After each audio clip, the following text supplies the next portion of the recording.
Ketika anak mengalami kesulitan dalam belajar, terkadang muncul pertanyaan, apakah aku bodoh, malas, atau kenapa ya? Yuk kita myth busting sejenak. Coba tentukan mana yang mitos dan mana yang bukan. Pertama, learning disabilities tidak dapat disembuhkan, sehingga anak akan terus mengalami kesulitan dalam belajar.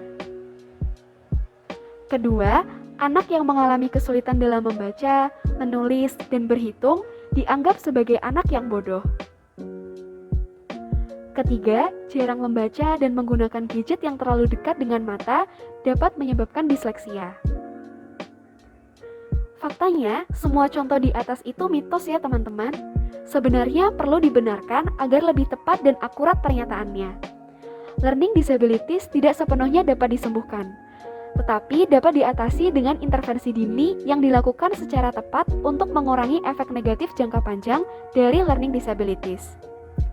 Anak dengan learning disabilities juga memiliki kecerdasan relatif normal hingga di atas rata-rata. Justru, anak dengan learning disabilities memiliki kelemahan maupun kelebihan di area kognitif tertentu. Untuk yang terakhir, disleksia merupakan kesulitan belajar spesifik yang bersifat neurodevelopmental yang dialami sejak lahir. Sebenarnya, apa sih learning disabilities itu? Dan apa saja sih macam-macamnya? Jadi, menurut Individuals with Disabilities Education Improvement Act tahun 2004, learning disabilities atau specific learning disabilities adalah gangguan satu atau lebih proses psikologis dalam kemampuan untuk memahami, membaca, berpikir, berbicara, mengeja, atau mengerjakan hitungan matematika. Nah, specific learning disabilities ada jenis-jenisnya. Jenis-jenis apa aja dalam specific learning disabilities? Nah, ada 3 jenis SLD yang akan dibahas, yaitu disleksia, disgrafia, dan diskalkulia. Disleksia adalah gangguan dalam memproses informasi literasi yang mempengaruhi seseorang dalam membaca, mengeja, atau menulis.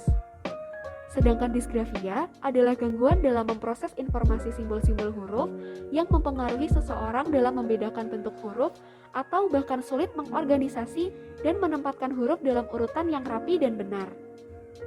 Mirip dengan disgrafia, diskalkulia adalah gangguan dalam memproses matematika yang mempengaruhi seseorang dalam operasi hitung dan mengurutkan angka. Oh iya, anak-anak yang memiliki SLD bisa saja mempunyai satu atau lebih jenis gangguan belajar. Misalnya, anak yang memiliki diskalkulia bisa juga memiliki disgrafia. Faktor apa sih yang membuat anak-anak tertentu memiliki gangguan belajar? Anak-anak yang memiliki SLD ternyata mempunyai gangguan-gangguan tertentu yang menghambat proses belajarnya. Misalnya seperti gangguan persepsi, luka pada bagian otak, atau mungkin keterlambatan perkembangan bahasa. Perlu diingat bahwa tidak semua gangguan yang dimiliki anak membuatnya masuk ke dalam kategori SLD. Misalnya, anak yang memiliki Intellectual Development Disabilities atau IDD seperti Down Syndrome tidak bisa dikategorikan menjadi SLD. Specific Learning Disabilities merupakan masalah yang serius. Sekitar 5-10% anak di dunia mengalami kesulitan belajar.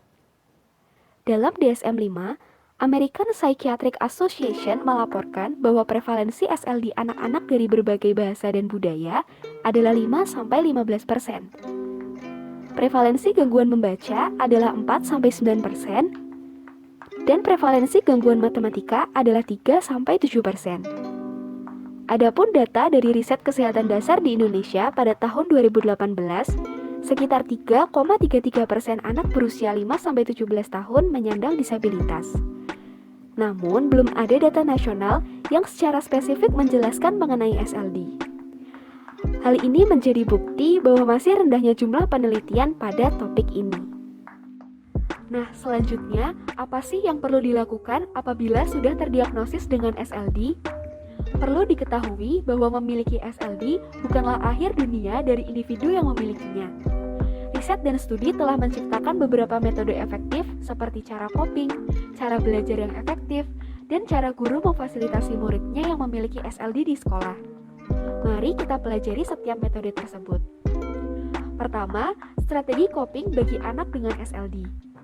Menurut Gifford dan Court tahun 2010, pada studinya menemukan bahwa anak dengan SLD memiliki 4 jenis strategi dalam melakukan coping, yaitu avoidance, rebellion, reconciliation, dan determination. Avoidance dan rebellion merupakan strategi coping yang bersifat non-adaptif. Anak yang melakukan coping dengan cara avoidance cenderung bersifat defensif terhadap lingkungannya. Ia cenderung dependen, mudah menyerah, menghindari situasi atau kondisi sulit, dan mudah memiliki depresi maupun rasa putus asa. Sedangkan anak yang memiliki coping rebellion akan memiliki banyak sifat penolakan, seperti mudah marah, berekspresi secara agresif, menyalahkan situasi dan kondisi, serta berperilaku kasar dan tidak baik. Kedua strategi non-adaptif tersebut datang dari ketidakmampuan anak untuk menangani rasa ketidakberdayaan, putus asa, dan hilangnya kontrol atas diri. Selain itu, mereka yang menjadi defensif dan banyak menolak berusaha untuk menjaga dirinya sendiri dari perasaan terancam maupun dilabeli sebagai orang yang inkompeten. Apabila anak dikelilingi oleh orang-orang dan lingkungan yang suportif, mengerti dan menerima mereka apa adanya, anak dapat mengembangkan strategi coping yang lebih adaptif, seperti contohnya reconciliation dan determination. Dengan metode determination, anak akan mendapat konsolidasi agar ia dapat menerima diri dan mengembangkan dirinya secara penuh. Pada level praktis, metode yang dapat digunakan adalah sebagai berikut. Yang pertama, secara realistis mengukur kesulitan pemenuhan kebutuhan dasar anak dan mengalokasikannya secara bijak, misalnya dalam lingkungan sekolah dan sosial. Yang kedua, mengajak anak untuk mempunyai kemampuan, motivasi, dan determinasi yang konsisten untuk terus berkembang. Yang ketiga, mengkaji ulang definisi dari disabilitas yang dimiliki dan apa yang dapat dikembangkan berkaitan dengan pengerjaan tugas, sehingga mengubah persepsi terhadap disabilitas. Yang keempat, menciptakan arti baru kehidupan bagi anak, sehingga ia memiliki ruang untuk berkembang. Sedangkan pada metode reconciliation, anak akan diajak untuk belajar beradaptasi dan bertransisi. Metode ini akan lebih menyentuh perasaan yang ada di dalam diri anak supaya merasa lebih nyaman terhadap dirinya sendiri. Cara yang dapat dilakukan adalah: pertama, memberikan support emosional kepada anak agar ia merasa nyaman dan dapat mengurangi perasaan negatif di dalam dirinya.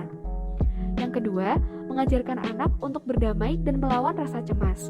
Hal ini dapat dilakukan dengan mengajarkan anak metode relaksasi. Yang ketiga, memberikan anak kebebasan untuk memilih bagaimana cara ia ingin melawan keterbatasannya agar anak memiliki kontrol sepenuhnya atas pilihan hidupnya sendiri. Yang keempat, secara rasional mengatur alokasi dan investasi terhadap pemenuhan kebutuhan anak.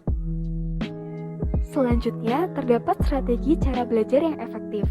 Terdapat dua cara, yaitu yang pertama, strategi 2 kolom untuk mencatat materi pembelajaran. Dalam hal ini, anak diminta untuk membagi kertas mereka ke dalam 2 kolom dengan melipat kertas menjadi 2 bagian kanan-kiri atau dengan menggambar garis vertikal di tengah-tengah kertas. Pada kolom pertama, diisi informasi-informasi yang spesifik atau topik-topik utama. Kemudian di kolom kedua, dituliskan definisi, penjelasan, dan informasi terkait topik yang ada di kolom pertama. Strategi yang kedua adalah written expression. Menggunakan strategi defense yang terdiri dari 7 tahap untuk membantu dalam pengerjaan tulisan esai bagi siswa dengan SLD. Tahapannya ialah yang pertama, menentukan tema penulisan terlebih dahulu. Yang kedua, mengumpulkan ide-ide utama dan data yang mendukung ide tersebut. Yang ketiga, setelah mendapatkan ide, urutkan ide-ide dan data tersebut sehingga berkesinambungan. Yang keempat, mendeskripsikan tema dalam paragraf pertama. Yang kelima, tuliskan ide utama dan data yang mendukung menjadi paragraf yang runtut. Yang keenam, buatlah kesimpulan di akhir. Dan yang ketujuh, screening penulisan dengan membaca ulang serta mintalah bantuan bila diperlukan. Meski gangguan SLD tidak dapat disembuhkan, pemberian strategi coping tersebut secara tepat dapat membantu anak SLD mengatasi kekurangannya. Jika kita melihat lebih luas lagi, ada banyak sekali tokoh terkenal yang juga menyandang SLD. Salah satunya adalah Muhammad Ali. Ali dikenal sebagai seorang petinju profesional Amerika dan merupakan salah satu yang terhebat di dunia. Ia lahir pada tahun 1942 di Louisville, Kentucky, Amerika. Ali didiagnosis memiliki disleksia sejak kecil. Banyak guru pada saat itu menjulukinya sebagai siswa yang bodoh. Ia hampir tidak lulus sekolah menengah karena kesulitan membaca yang ia hadapi. Hal tersebut juga sempat menurunkan kepercayaan diri Ali. Selain itu, pada usia 42 tahun, ia juga didiagnosis mengalami Parkinson disease. Di luar disabilitas yang ia miliki, ia berhasil membuktikan bahwa ia mampu dengan segenap prestasi yang ia peroleh. Ali menjadi peraih medali emas Olimpiade pada tahun 1960 dan juara tinju kelas berat dunia pada tahun 1964. Di akhir masa hidupnya, Ali menghabiskan waktu untuk melakukan kegiatan amal. Dikarenakan hal itu pula, ia menerima Presidential Medal of Freedom dari Presiden Amerika. Kisah hidup singkat dari Muhammad Ali ini harapannya dapat menjadi motivasi bagi teman-teman di luar sana yang mungkin sedang berjuang dengan kondisi yang dihadapinya. Penyandang disabilitas dari seluruh latar belakang sejatinya dapat menjadi salah satu yang berprestasi baik di kancah nasional maupun di internasional. Seperti kalimat yang pernah dikatakan Ali juga, "If my mind can conceive it, and I can believe it, then I can achieve it." Jika pikiran saya dapat membayangkannya dan saya dapat mempercayainya, maka saya yakin saya dapat mencapainya. Selain Muhammad Ali, terdapat pula figur sukses lainnya yang memiliki disleksia, yaitu George Washington, Tom Cruise, Steven Spielberg, Henry Ford, John Lennon, dan Deddy Corbuzier. Nah teman-teman, sekarang sudah lebih tahu kan tentang specific learning disabilities? Apa yang kalian dapat dari video ini? Boleh banget teman-teman tulis di kolom komentar. Terima kasih, semoga bermanfaat.